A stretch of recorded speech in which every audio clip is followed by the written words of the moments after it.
No, ya estás. Sí. Se va hacia adelante. Hello. Se va hacia adelante, ¿no?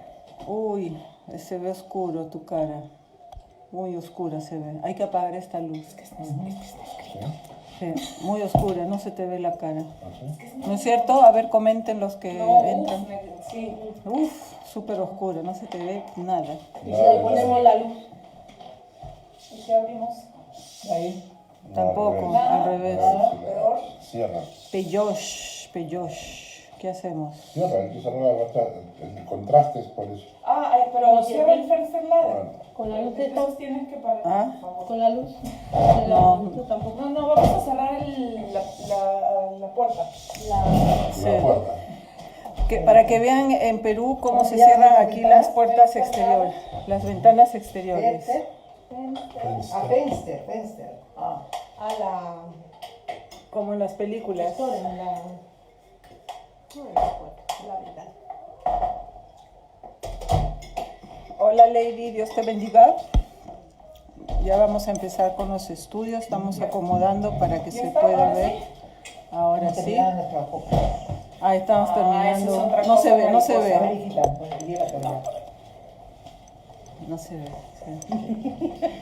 Gracias, hijita, por corregir. Sí, no se ve. Hola Jimmy, ¿qué tal? Hello, Un amigo nuestro. Jimmy Chuman. Yo conozco a Jimmy Buchanan. Ahorita empezamos. Seguimos con el estudio de Juan. La ambientación. No puedo poner. ¿Está mejor? Sí, se le ve. Ya se le ve. Lo que no puedo hacer es enderezar el celular. La que está extrañando tus predicas, señores. Sí. Tiene que ponerle algo atrás. Para hacer Sí, la pues. oración de los cantos. Pero era con cantos. ¿Qué? Ella escuchaba la versión de arriba, sí. ¿Sabéis por qué no deben empezar la voz? Yo le dije que viniera, pero Ahora. me dijo que se ha ido donde su hija ¿Ahora sí? Sí. Rosángel. No, María Ángel. Hola Rosana ¿Cuál Rosana? Lombardi, desde No. la Florida. Bueno, ahorita empezamos. Bueno.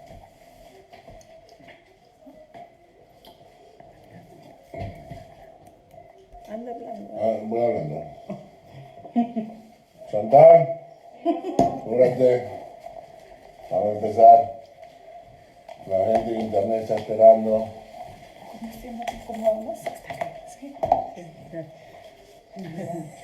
Bueno, vamos a orar para empezar el estudio de hoy.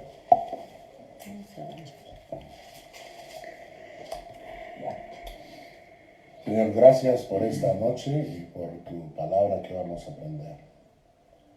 Gracias por este evangelio. Permite que nuestro corazón realmente sea edificado. Que tu Espíritu Santo nos guíe y nos enseñe.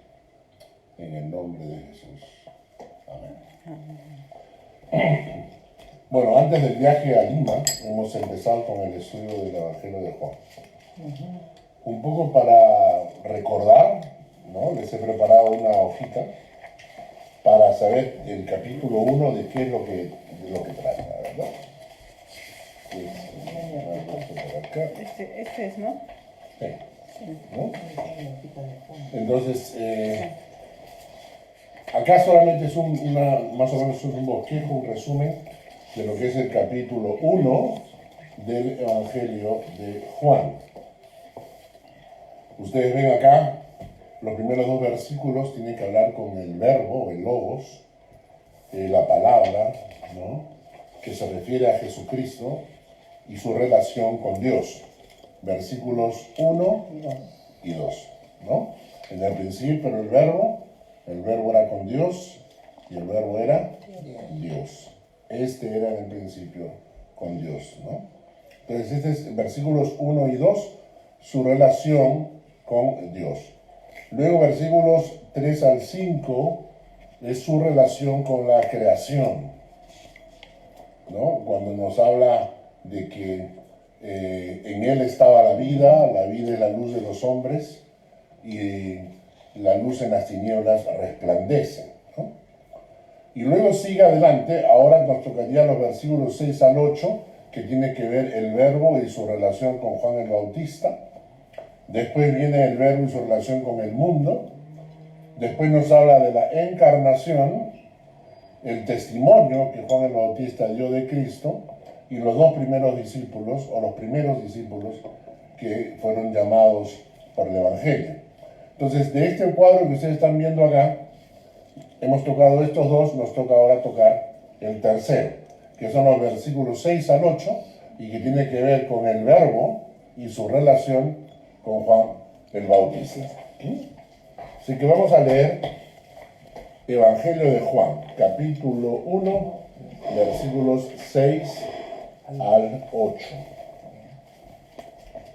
Evangelio de Hoy día Juan. empieza el verano oficialmente en Europa. Así es el día con más sol, pues, ¿no? 21, Con más luz. más luz. Muy bien. Lo tenemos, Evangelio de Juan, capítulo 1, versículos 6 al 8. El verbo y su relación con Juan el Bautista.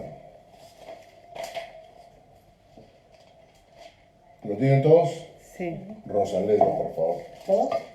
Juan 1, Hubo 6 un al hombre 8. enviado de Dios, el cual se llamaba Juan. Este vino por testimonio para que diese testimonio de la luz, a fin de que todos creyesen por él. No era él la luz, sino para que diese testimonio de la luz. Muy bien. Cuando se habla de Juan el Bautista, hay que entender cuál era el propósito de Dios para Juan el Bautista, ¿verdad? Y Juan el Bautista nos ilustra mucho cuál es el propósito de Dios para nuestras vidas. Es decir, aparte de un plan específico, obviamente Dios tiene un plan para cada uno de nosotros y ver si estamos cumpliendo con el plan que Dios nos ha dado. Vamos a leer el Evangelio de Lucas, capítulo 1, versículos 13 al 17. Lucas, capítulo 1, versículos 13 al 17. Yo. Sí. Pero el ángel le dijo: Zacarías, no temas, porque tu oración ha sido oída, y tu mujer Elizabeth dará a luz un hijo y llamará su nombre Juan. Y tendrás gozo y alegría, y muchos se regocijarán de su nacimiento, porque será grande delante de Dios. No beberá vino ni sidra, y será lleno del Espíritu Santo, aún desde el vientre de su madre. Y hará que muchos de los hijos de Israel se conviertan al Señor, Dios de ellos, e irá delante de él con el espíritu y el poder de Elías, para hacer volver los corazones de los padres a los hijos, y de los rebeldes a la prudencia de los justos, para preparar al Señor un pueblo bien dispuesto. Bueno, este primer pasaje nos habla del propósito de Dios para la vida de Juan el Bautista. Y empieza en el versículo 15, dice, porque será grande delante de Dios, ¿no? Dice la Biblia, el mismo Jesucristo dijo que como Juan el Bautista no había otro profeta más. Es decir, es interesante porque Jesucristo dice de Juan el Bautista que como Juan el Bautista, no hubo ni habrá otro profeta en la tierra. El concepto que Dios tenía de Juan el Bautista, ¿no? El concepto que Juan el Bautista tenía de sí mismo. No soy digno de desatar la correa del calzado del Señor. Entonces es interesante, ¿no? Cómo Dios lo ve a Juan el Bautista y cómo Juan el Bautista se ve a sí mismo, ¿no? Tan diferente hoy en día con todos estos predicadores y pastores que se creen la última Coca-Cola del desierto, ¿no? Que yo soy el ungido, que a mí me escogió Dios. Hace tiempo atrás escuchamos un video de Castellanos, el colombiano, el que fundó el G12, ¿no? Y en su video, cuando presentaron su proyecto del video del G12, lo presentaron acá porque lo querían implementar en algunas iglesias, ¿no? Y era claro que él decía que él había sido escogido, él, ¿no? Que sin él el proyecto no funciona. O sea, él era el centro y Dios lo había escogido a él para traer este mensaje al mundo, ¿no? El G12, los grupos de 12 personas, la multiplicación, etc. Cuando tú escuchas a alguien que habla así de sí mismo, ya sabes que hay un problema. Cuando dices, no, es que soy yo el único y fuera de mí no hay nadie, es el principio de una secta, ¿no? Entonces, cada vez que escogemos o escuchamos a una persona hablar así de sí mismo, sabemos que estamos escuchando a un potencial hereje, ¿no? Terminó mal, creo, ¿no? Todavía está enseñando, sí, lo han matado, lo han intentado matar varias veces. Ahora vive en Miami.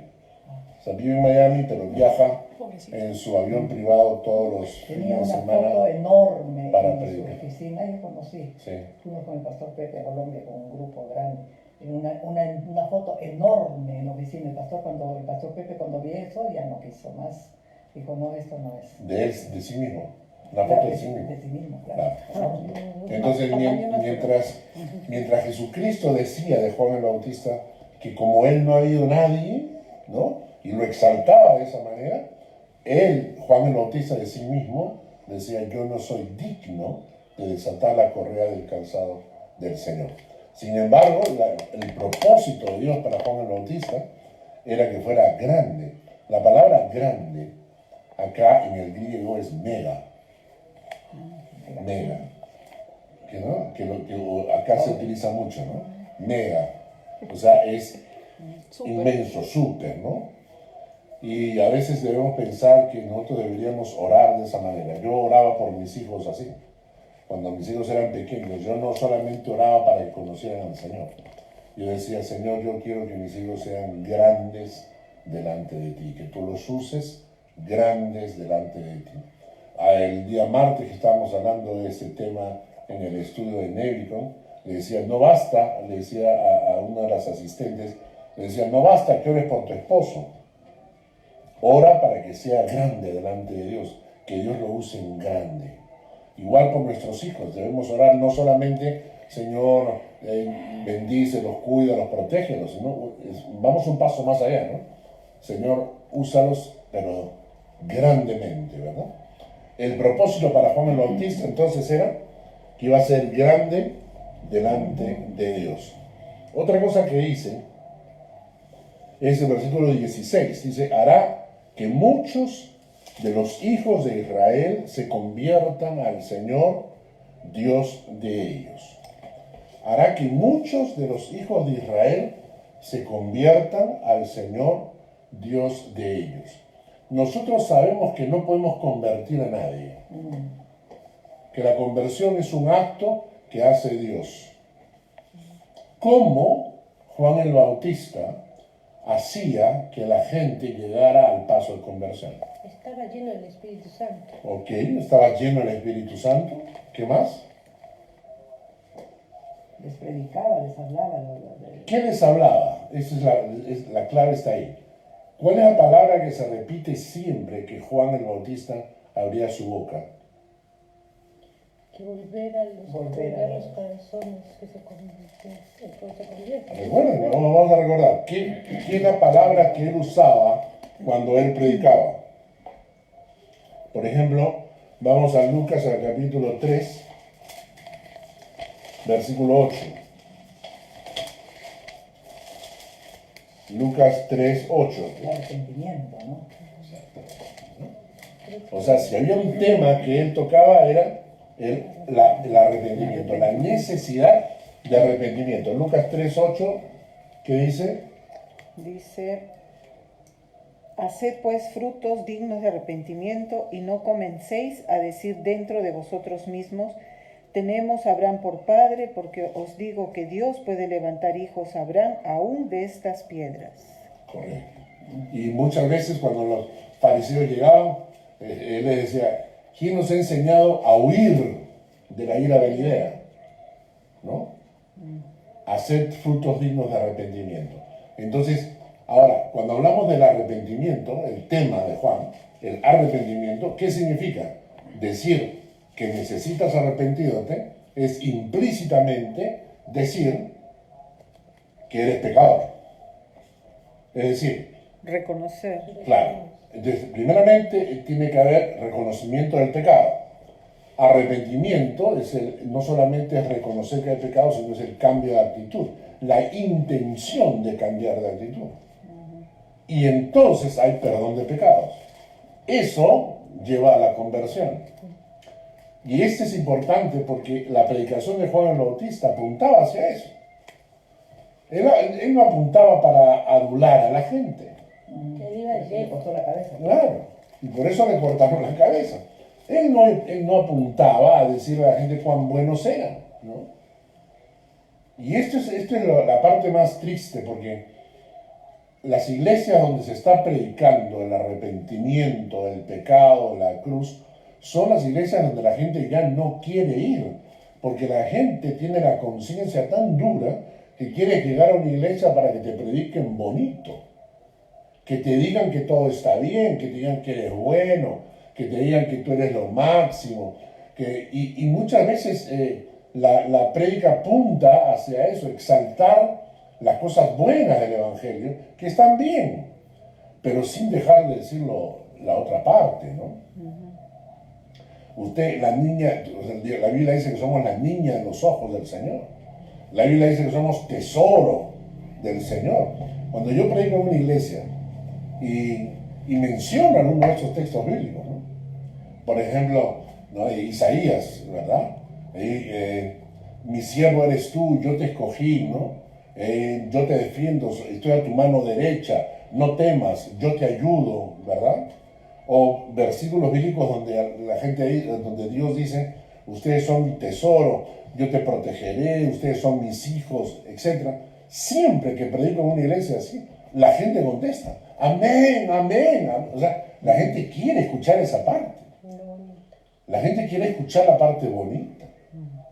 Dice bien. Y las iglesias hoy en día que están creciendo, se cuidan y lo dicen abiertamente, lo dicen, que en las prédicas del domingo no se tocan estos temas, porque no queremos espantar a la gente. Es decir, queremos hacer que la iglesia sea de tal manera que la gente del mundo se sienta acogida. Y esto tiene una contraparte. Y esto es así, o sea, nosotros decimos, y a veces lo pensamos, debemos hacer un culto, debemos hacer una iglesia de tal manera que la gente no huya de la iglesia, ¿verdad? Te dices, claro, que la gente se sienta acogida, que la gente sienta el amor de Dios, está bien. Pero cuando tú haces una iglesia tan parecida al mundo, para que el mundo se sienta cómodo, pues ya no es iglesia. Es un club social, ¿no? ¿Me entiendes? Si la iglesia se convierte en algo donde la gente del mundo se siente bien, algo está mal. Jesucristo dijo que a él iban a perseguir, a nosotros también. Que si a él lo crucificaron, ¿no? Si Jesucristo hubiese predicado hoy en día, como predican la mayoría de pastores de estas iglesias, no lo crucificaban. Claro. No lo crucificaban. Si Jesucristo iba y le decía a los fariseos, ustedes son los héroes, ustedes son los campeones, ¿me entiendes? Escogidos. Ustedes son los escogidos, Dios les va a prosperar, los va a bendecir. Si Dios les predicara a los hombres, Jesús les hubiera predicado a los hombres lo que los pastores predican hoy en día, no lo habrían crucificado. No lo habrían crucificado. Lo crucificaron porque cuando él se enfrenta a los fariseos les dice, sarta de víboras, Sepulcros ¿no? blanqueados. Porque, o sea, los confronta a los fariseos. Bueno, Juan el Bautista, su objetivo en esta vida fue llevar a la gente al arrepentimiento. Y para eso tenía que predicar sobre el arrepentimiento que implica el pecado. Cuando hay pecado y hay sincero arrepentimiento, cambio de actitud, entonces hay perdón de pecados. Si tú preguntas en la iglesia, ¿quiénes quieren ir al cielo? Todos levantan la mano. Si tú predicas en la iglesia, ¿quiénes no quieren ir al infierno? Todos levantan la mano. Si tú le dices a la gente, Si no quieres irte al infierno, si quieres ir al cielo, pasa adelante, pasan todos. La pregunta es si hay arrepentimiento de sus pecados. Y entonces nos conformamos con que la gente ore. Sí, Señor, te recibo en mi corazón, sí, pero si no hay arrepentimiento, no hay conversión. Y la conversión la hace el Espíritu Santo cuando hay un corazón arrepentido. Por eso tenemos tanta gente en la iglesia, que asiste a la iglesia, y que no tiene frutos dignos de arrepentimiento. No demuestra interés. La frase que dice, que Juan el Bautista acá dice, frutos dignos de arrepentimiento. ¿Qué quiere decir con eso? Frutos Reales. dignos de arrepentimiento. Sincero. ¿Ya? Cuando dices algo que es... Que bueno, dignifiquen la palabra arrepentimiento. exactamente. Cuando dices frutos dignos de arrepentimiento, estás diciendo que tiene que tener frutos que digas, caramba, realmente hay arrepentimiento. O sea, dignificas la palabra arrepentimiento. Dignificas la palabra arrepentimiento. ¿Cuánta gente viene a la iglesia y nunca se ha arrepentido? Nunca. Deben haber varios. ¿Mm? Sí. Sí. Claro. Mucha gente va a la iglesia y no ha pasado por un paso de arrepentimiento. Lamentablemente, si no hay arrepentimiento, no hay perdón de pecados. Así es. Y si no hay perdón de pecados, hay condenación. O sea, así de simple. Por eso hay mucha gente, vamos a ver a mucha gente sinceramente equivocada, que viven y asisten y congregan en las iglesias, pero que su fin será el infierno. Su fin será el infierno. Entonces, la segunda característica del ministerio de Juan, volviendo a Lucas, al capítulo 1, es, será grande delante de Dios. El versículo 16 dice, hará que muchos de los hijos de Israel se conviertan al Señor por su prédica del arrepentimiento. Una tercera cosa que nos dice el ministerio de Juan está en el versículo 17. E irá delante de él con el espíritu y el poder de Elías. E irá delante de él con el espíritu y el poder de Elías. Irá delante de él. Delante de Jesús. Irá delante de él. Y vamos a leer Mateo 11:10. Mateo 11:10. Mateo 11:10. Ujú. Porque este es de quien está escrito: yo envío mi mensajero delante de ti, el cual preparará tu camino. Exactamente. El objetivo fue mandar a un mensajero antes de Jesús para preparar el camino del Señor. Es decir, como una introducción para cuando el Señor venía, ¿no? Entonces dice, irá delante de ti, irá delante del Señor con el espíritu y el poder de Elías. Y Mateo nos dice que yo envío mi mensajero delante de tu faz, el cual preparará tu camino delante de ti, preparará el camino del Señor. Y ahora, ¿a qué se refiere esto? Juan el Bautista fue como la introducción, el prólogo, ¿no es cierto?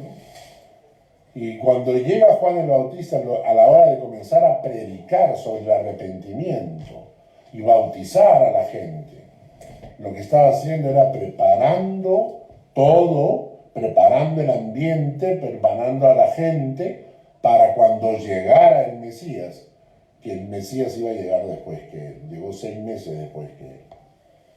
En cierta manera nosotros también tenemos esta función. En cierta manera nosotros preparamos muchas veces el corazón de la gente, ¿no? Los padres a veces con nuestra actitud, con nuestra conducta en casa, preparas el camino en los corazones de tus hijos, preparas el camino del Señor para cuando el Señor venga. En cierta manera nosotros, por ejemplo, si tú trabajas y en tu trabajo estás dando testimonio, la gente te mira, te respeta, la gente dice, caramba, es diferente. ¿Por qué? Porque tiene una relación con el Señor. Y en realidad estás preparando el camino del Señor. No siempre la gente se convierte contigo, pero a veces va a llegar gente que se va a convertir después, pero van a decir, ¿sabes qué? Yo conocí a una persona, ¿verdad? Esta persona, y vas preparando el camino del Señor. Fue lo que pasó conmigo allá en Lima, ¿no? Yo tenía mi oficina, en ese tiempo tenía mi oficina en Porta. No, Los Pinos. Y bajando, había un hombre, siempre estaba abajo, había un hombre que vendía agujas. Agujas de coser. Era un hombre ya mayor y vendía esas rueditas con llenas de agujitas, ¿no? Sí, me acuerdo de esas agujas. Las vendía a $1, ¿no? Y entonces a mí las personas mayores que están en la calle pidiendo algo me parten el alma. Entonces yo lo vi, me acerqué donde él y le pregunté, bueno, ¿cuántas tienes? Y entonces él me dijo, bueno, tengo 20, que les compré las 20. ¿No? Y recuerdo que iba a repartir agujas por todas partes, repartí agujas en la iglesia. Hasta ahora tengo esas agujas. ¿No es cierto? Creo que... El hombre bailaba, ¿no? Bailaba porque le había comprado todas sus agujitas. Y él vendía para poder cubrir sus gastos en el asilo. Porque él vivía en un asilo y con eso aportaba, digamos, para el asilo. Y cada vez que yo bajaba, tenía la oportunidad y lo veía, iba y le compraba todas sus agujas. Y entonces, cuando él me venía de lejos, sus ojitos brillaban, ¿no? Y un día me preguntó y yo le dije, bueno, que yo era pastor, que yo trabajaba con un grupo de jóvenes en Young Life, que además era pastor, etc.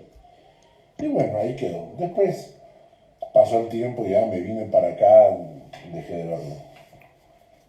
Una amiga de la iglesia, tiempo después, me escribió, cuando recién nos habíamos venido, 2001, 2002, que junto con la iglesia habían ido a visitar un asilo de ancianos para predicarles.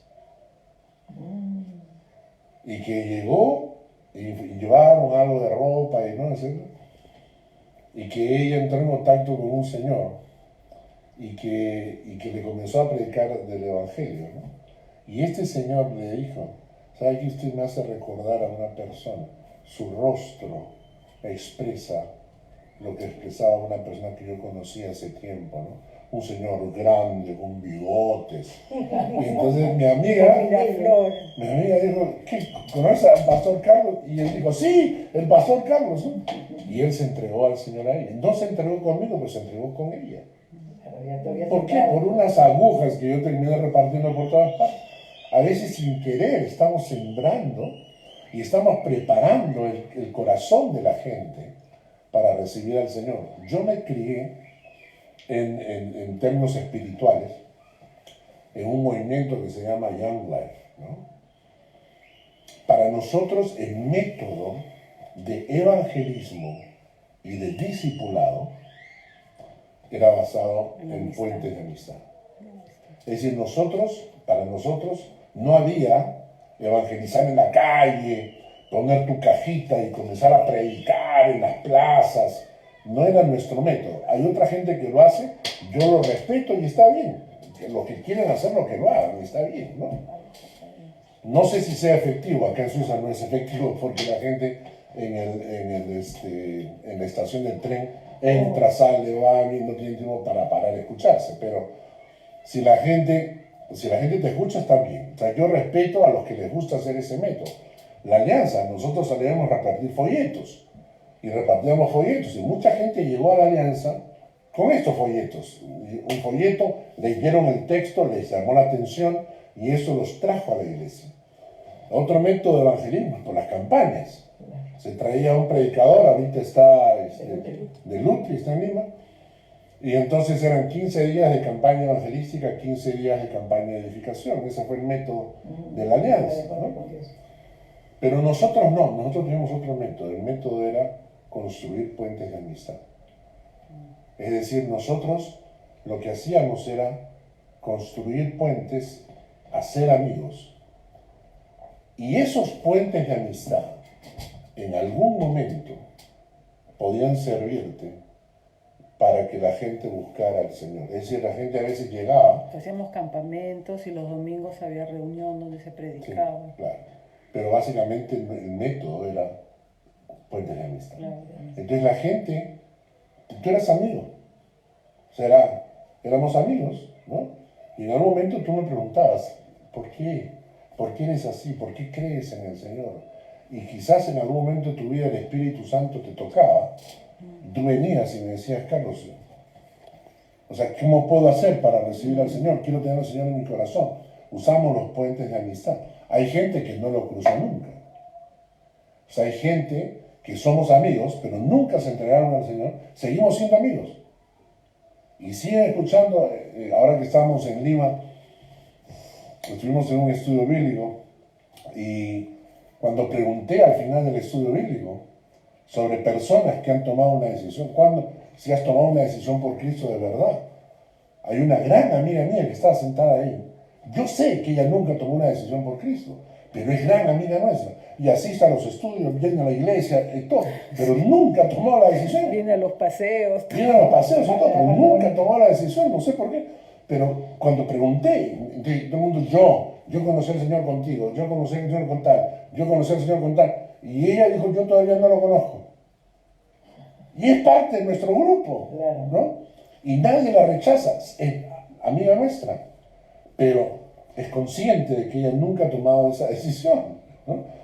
Entonces, en este caso a veces esos puentes de amistad eran la manera, el método para preparar el corazón de la gente antes de que el Señor llegara.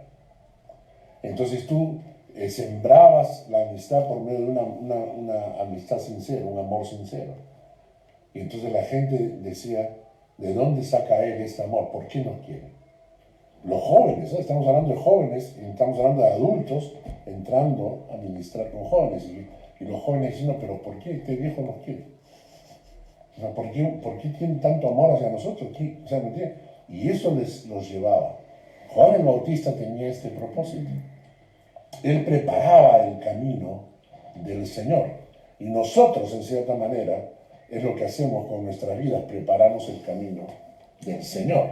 Y del Señor va a llegar, puede ser al marido, a los hijos, a los padres, a los familiares, a los que trabajan conmigo, por medio de que mi ministerio, mi vida es preparar sus corazones para cuando el Señor llegue. Luego el versículo Lucas 1, versículo 17 dice, e irá delante de él con el espíritu y el poder de Elías para hacer volver los corazones de los padres a los hijos y de los rebeldes a la prudencia de los justos. El corazón de los padres a los hijos y el corazón de los rebeldes a la prudencia de los justos. Y esto es interesante, porque si hay un título que podríamos ponerle al Evangelio, es cambiar corazones, ¿no? Transformar corazones, ¿no? El texto dice, hacer volver los corazones de los padres a los hijos, de los rebeldes a la prudencia de los justos. Vamos a leer Ezequiel capítulo 11, versículo 19.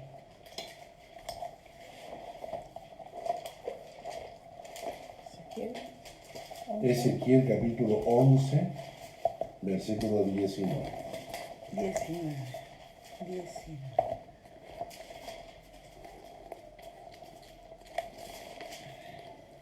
Acá está. ¿Sí? Y les daré un corazón y un espíritu nuevo, pondré de dentro de ellos y quitaré el corazón de piedra de en medio de su carne y les daré un corazón de carne. Es interesante el Evangelio. El Evangelio cambia corazones. Y cuando es palabra de Dios, se produce eso. Porque cuando no es palabra de Dios, es palabra de hombres. Y palabra de hombres no cambia corazones. Palabra de Dios cambia corazones. Nunca subestimemos el poder que el Espíritu tiene para transformar una persona. Cambiarle el corazón es la parte más difícil que hay.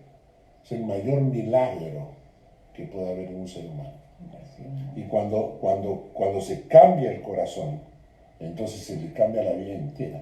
Y de ahí viene que nosotros disfrutamos del gozo, disfrutamos de la paz de Dios, disfrutamos de las cosas del Señor, porque ya nuestra naturaleza ha cambiado. Dice la palabra que antes la ley estaba escrita en tablas de piedra, pero ahora el Señor la va a escribir en tu corazón, ¿no? Ese es el nuevo pacto que se refiere cuando tomamos la Santa Cena. Cuando vamos a leer, por ejemplo, 1 Corintios 11.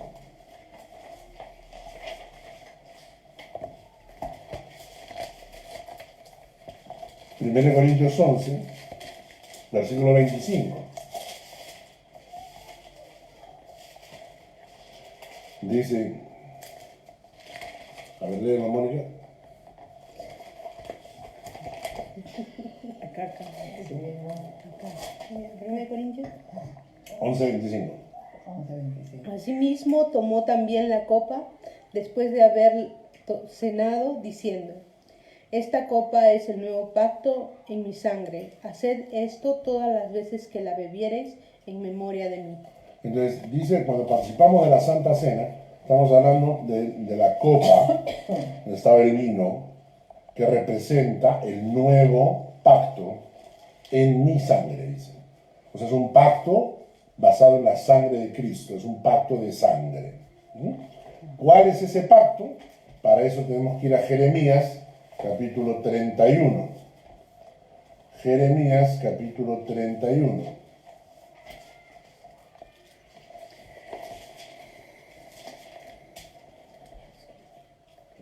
Y acá nos describe ese nuevo pacto de sangre. Jeremías 31, 31.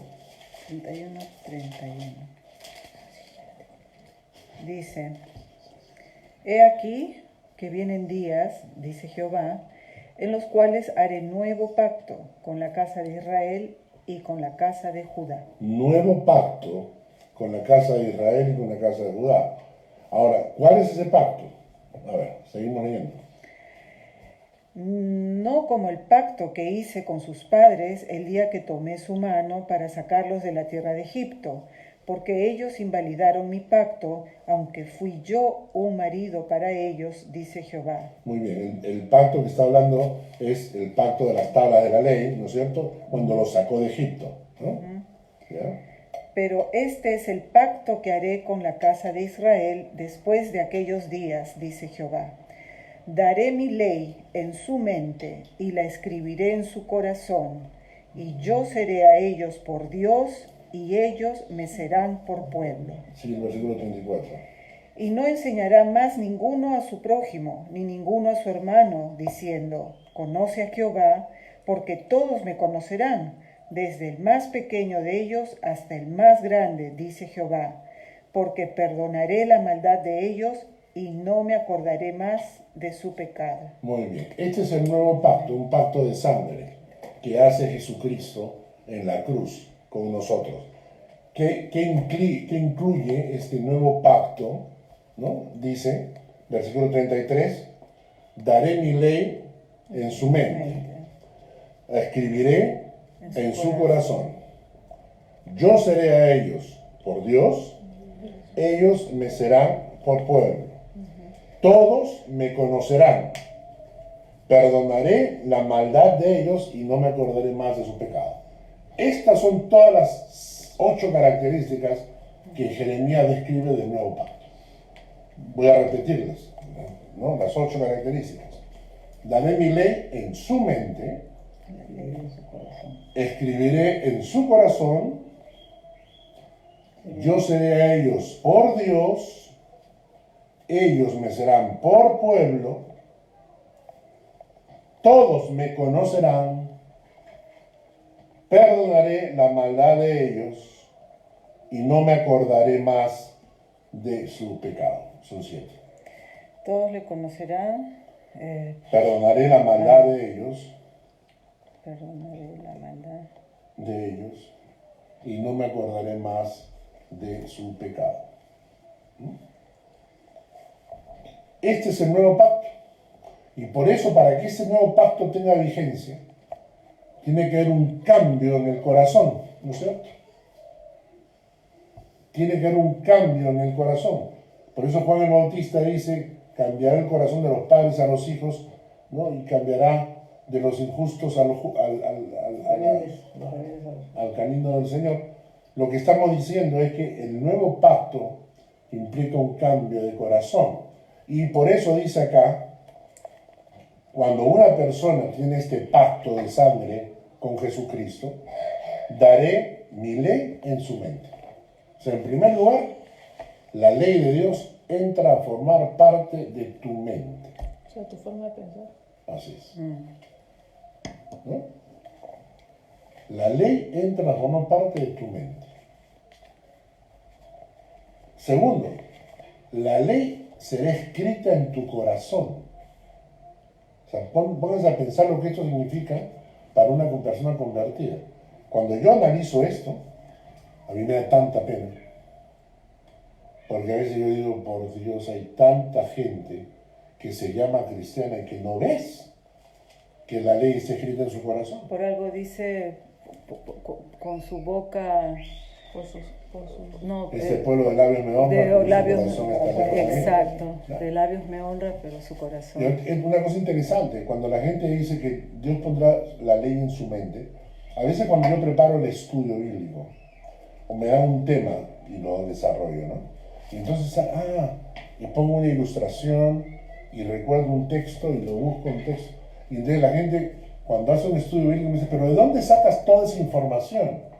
Y esa información que uno la va acumulando a través de los años. Claro. Escuchaba yo creo, a los pastores, escuchaba las prédicas, ilustraciones, lees, y todo eso va llenando tu cabeza, ¿no? Y entonces todo lo que tienes acá, en el segundo, a la hora en que preparas un estudio, pues sale, ¿no? Se Sale, derrama. ¿no es cierto? Lo mismo pasa con la ley de Dios. Dios pone su ley en tu mente. Y Dios pone su ley en tu corazón. No tienes que pensar 2 veces. Porque brota de tu corazón. El otro día escuchaba a ¿cómo se llama? Amado, ¿cómo se llama? El que saca sus videos sobre matrimonios. Hay un hombre que saca sus videos ahí sobre mexicano, matrimonios. muy bueno. Y mucha gente lo retransmite. Pero él decía una cosa muy interesante, ¿no? Él decía, no te dejes engañar. No te dejes engañar. Porque el amor no se puede ocultar. Y la falta de amor no se puede fingir. ¿No? O sea, en el sentido de que cuando tú tienes amor, realmente las cosas brotan de tu corazón. Se nota. Se nota, ¿no? Porque hay amor, brota, ¿no? Si tú la finges, tú la fuerzas, no puedes, pues. O sea, no puedes decirle a la gente, tienes que amarme, ¿no? Tienes que amar, ¿no? No, cuando la gente va en la iglesia, ¿no? Amen a Dios. Ten hambre. ¿De dónde? No tengo hambre, pues. Entonces, cuando tu corazón está involucrado, hay un cambio en la conducta con Dios, ¿no? Y eso es lo que a veces falta de ver en la gente que viene a la iglesia. Dice, entonces, pone la ley en tu mente, la escribe en tu corazón. Luego dice que yo seré a ellos por Dios. Y esto es interesante. Identificas a tu Dios. ¿Sabes quién es tu Dios? ¿En qué Dios crees? No, yo creo en todo, que todos los dioses son uno solo. No tienes nada, pues. No tienes nada. Tú identificas a tu Dios. Tú sabes, dices, este es mi Dios. ¿Quién es mi Dios? Jehová de los ejércitos. Ese es mi Dios en ese Dios creo, a ese Dios sigo. Lo identificas con nombre. Yo seré a ellos por Dios, ¿no? Y ellos me serán por pueblo. El pueblo que reconoce a su Dios, su identidad. Y entonces dice, todos me conocerán. ¿Por qué? Porque ya no será esto de algunos cuantos como era en el Antiguo Testamento, sino conocer al Señor se convierte en una realidad para todos los hijos de Dios. Todos me conocerán. Y el resultado, perdonaré la maldad de ellos y no me acordaré más de su pecado. Cuando estábamos en Lima, estaba hablando con un esposo que vino a buscarme para conversar conmigo, y yo le decía a él, le decía esta frase, le decía, solamente quienes han pasado por un dolor grande, cuando alguien te falló, cuando alguien realmente te falló, ¿no? Y tú perdonas.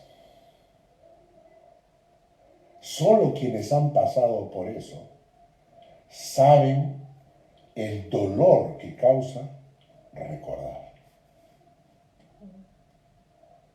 Los que no han pasado por eso no saben.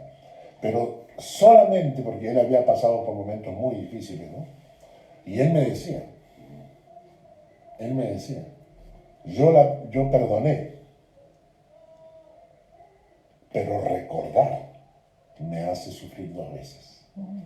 Si entendemos eso, o sea, solamente los que han pasado por un problema así saben el daño que causa recordar, entiendes por qué Dios dice, no me acordaré más de su pecado. Entonces Dios agarra el pecado y lo tiene en lo profundo del mar y dice, no me acordaré más, ¿no? Porque realmente es una parte del amor de Dios, la sanidad de Dios, ¿no? La sanidad de Dios es tirarlo Amnesia, profundo, ¿no? tener amnesia. Ojalá, ¿no? Entonces, volvemos. Entonces, Juan el Bautista tenía el ministerio cambia corazones, ¿no? ¿Cómo se hacía eso? La conversión. Y nosotros tenemos lo mismo. Cuando predicamos el Evangelio, nunca menosprecies el poder de una conversión genuina. Cuando una conversión genuina transforma corazones de los peores, incluyendo a Pablo, que era perseguidor de la iglesia. Asesino. Seguimos. Vamos ahora a Juan, capítulo 1. Juan, capítulo 1.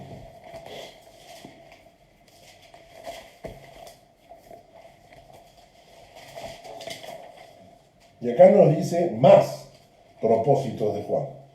Ahora vamos a repasar lo que hemos visto hasta ahora. ¿Cuáles eran los propósitos de Juan según Lucas? 1. Ser grande delante de Dios. ¿Qué más? Preparar el camino. Hará que muchos de los hijos de Israel se conviertan al Señor, porque iba a predicar sobre el arrepentimiento, ¿no? O sea, iba a ser grande delante de Dios. Su prédica del arrepentimiento llevaba a la conversión, ¿no? Irá delante de Jesús preparando el camino del Señor.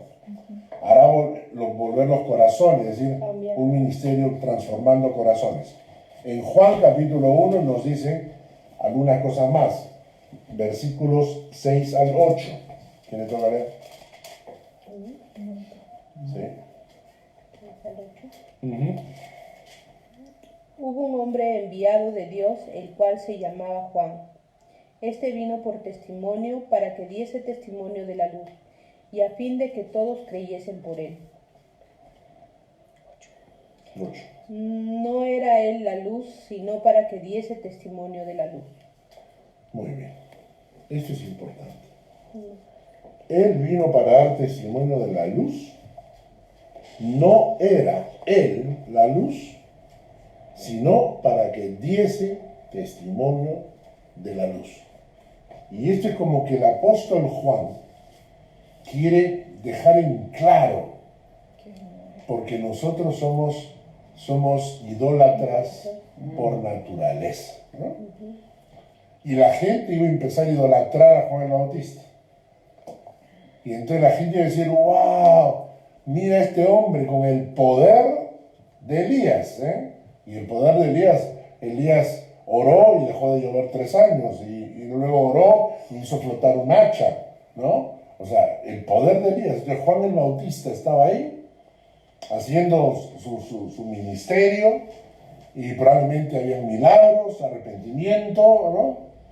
La gente lo iba a idolatrar a Juan el Bautista, y entonces el apóstol Juan, que escribe el Evangelio, dice, no era él la luz, sino para que diese testimonio de la luz. Y el punto de acá es el versículo 15.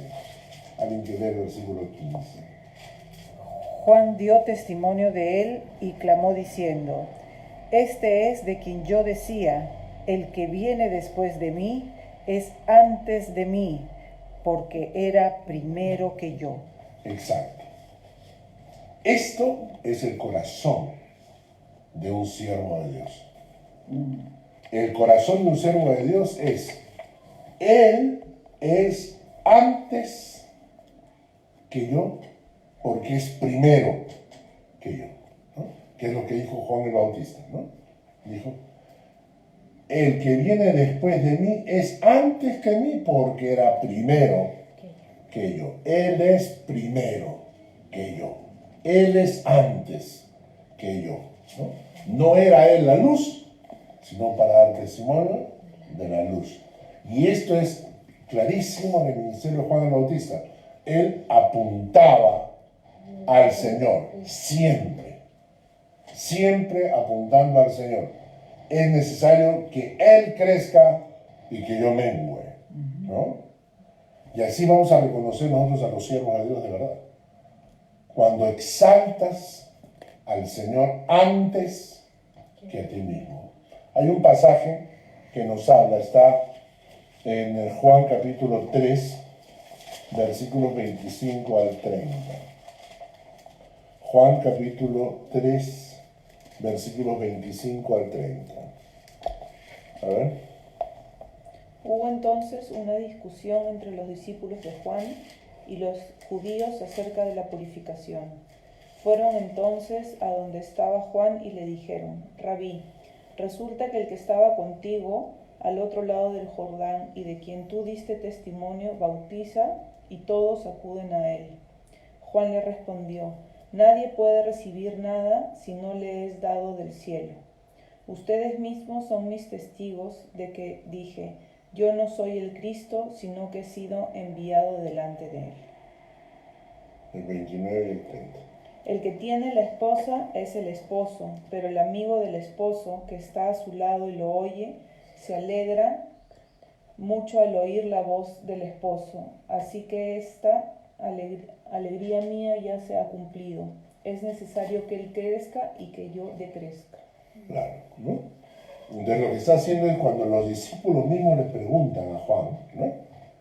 Hubo discusión entre los discípulos de Juan y los judíos acerca de la purificación, el versículo 25. Y vinieron a Juan y le dijeron, Rabí, mira que el que estaba contigo al otro lado del Jordán, de quien tú diste testimonio, bautiza y todos vienen a él. Había un celo ahí, ¿no? Un camisetero, ¿no? Me falta un abucete. No, nosotros somos de Juan el Bautista, ¿ya? Y este viene después y se está llegando a la gente, ¿no?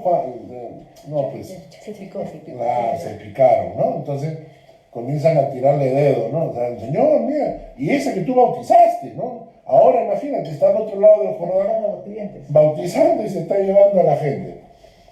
Versículo 27, respondió Juan y le dijo, no puede el hombre recibir nada si no le fuere dado del cielo. Vosotros mismos me sois testigos de que dije, yo no soy el Cristo, sino que soy enviado delante de él. Clarísimo, ¿no? Luego él hace una ilustración. El que tiene la esposa es el esposo. Mas el amigo del esposo que está a su lado y le oye, se goza grandemente de la voz del esposo. Así pues, mi gozo está cumplido. Lo que él está diciendo es, ¿no es cierto? Él es el amigo del esposo y está gozoso. Pero no es el esposo. Él está gozoso de que Jesucristo está acá porque él fue enviado antes que él. Y cuando él lo vio pasar, dijo, este es el Cordero de Dios, ¿no? Y además él lo tuvo ahí en el agua cuando se estaba bautizando y escucha la voz de Dios diciendo, este es mi hijo amado, este es mi hijo amado, ¿no? Señalando. Entonces él dice, mi gozo está cumplido. Es necesario que él crezca y que yo mengüe. ¿Hasta qué punto tenemos esta actitud nosotros en el corazón? ¿No? Es necesario que él crezca y que yo mengüe. Y nosotros queremos crecer, nosotros queremos tener más preeminencia, ¿no? Nosotros queremos tener más reconocimiento. Protagonismo. Exacto. Y en realidad a veces no apuntamos al Señor como deberíamos apuntar. Nos gusta un poco reclamar nuestra gloria. Posición. Claro, ¿no? Nuestra gloria, ¿verdad? Ahora, Juan el Bautista, en conclusión, Juan el Bautista lo que hace es cumplir un propósito. Y nosotros tenemos un propósito natural y un propósito espiritual. Es decir, tenemos un propósito como seres humanos normales, ¿no? Pero también tenemos un propósito específico, de acuerdo a nuestros dones y a nuestros talentos, a la situación que nos toca vivir. Pero en cuanto al propósito natural, por ejemplo, el propósito natural de un hombre, cabeza de familia, es guiar a su familia en los caminos del Señor. Eso es el propósito natural que le corresponde. No puede dejarse guiar, no puede dejar que su familia quede en otras manos. El propósito es guiar a su familia en los caminos del Señor, ¿no? Si la esposa no lo está haciendo, pues el marido tiene que tomar cartas en el asunto. Si la mujer no quiere seguir al Señor, bueno, está bien, decisión de la mujer, no puede obligarla, pero el hombre tiene que cuidar de su familia, de sus hijos. La madre tiene que cuidar de sus hijos, de los caminos que sus hijos sigan en el Señor, ¿verdad? Los hijos tendrán que tomar sus decisiones, es verdad, pero la madre tiene una función de guiar a los hijos en la eternidad, ¿no? Tenemos el propósito de Dios en nuestra vida, es que llevemos la palabra allá donde nos ha llevado y predicar el Evangelio a toda criatura, en nuestras empresas, en nuestro trabajo. Filipenses dice que ahí donde estamos debemos ser luminares en el mundo, donde Dios está puesto, brilla. Ahí donde Dios está puesto, brilla. Es decir, para testimonio a las naciones. Eso es parte del propósito natural. Y luego habrá que descubrir el propósito especial que Dios tiene para ti. El propósito especial depende ya de otras cosas, depende ya de dones que Dios te ha dado, talentos que Dios te ha dado, situaciones en las que Dios te ha puesto. Entonces ahí tienes un papel especial que cumplir. Entonces tenemos un propósito natural y un propósito espiritual. Y hay que descubrir, en el propósito natural ya está escrito en la Biblia las cosas que me tocan hacer. En el propósito espiritual es específicamente dónde me ha puesto Dios, las circunstancias que me tocan vivir, los dones que me ha dado, los talentos que me ha dado, etcétera, para cumplir un propósito específico de mi vida. Y ojalá cumplamos pues nuestro propósito a la hora de partir, cuando no estoy de partir, ¿verdad? Amén. Bueno, vamos a orar para terminar el estudio de hoy. Hemos avanzado 3 versículos.